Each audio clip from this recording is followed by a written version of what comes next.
Kalau tak percaya, sila hubungi saya ni. Saya nombor telefon dia, ya. Okey. IKM mana? IKM Lumut. Bidang apa, Ya, mekanikal.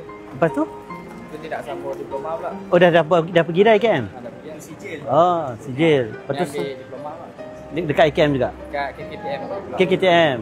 So, bila nak pergi?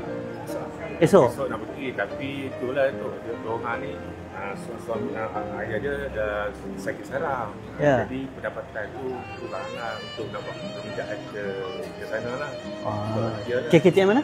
Balik pulau. Balik Pulau. Tapi semua ditanggung, Min tengok. Tahun depan dapat dah? Ha? Tak pergi sebab apa? Orang Ya Allah, kenapalah tak beritahu saya? Beritahulah orang ketua kampung, ketua cawangan. Nanti saya telefon dia, tak payah bayar apa-apa. Nanti untuk pergi esok ni saya bagi sikit bantuan. Ya? Untuk ni. 9 tahun dah. Ha? 9 tahun dah tak ada job. Tak apa. Duduk. Dekat tak lah. Tuan-tuan, pergi je daftar esok. Nanti saya tulis sikit dah. Nanti bagi kat pengarah KKTM.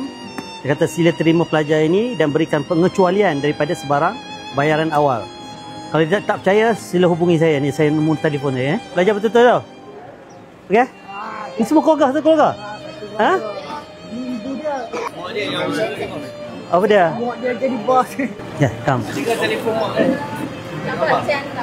So jangan risau, tak payah bayar apa-apa. Saya pun bagi sikit duit untuk belanja esok. Siapa hantar dia esok? Ha?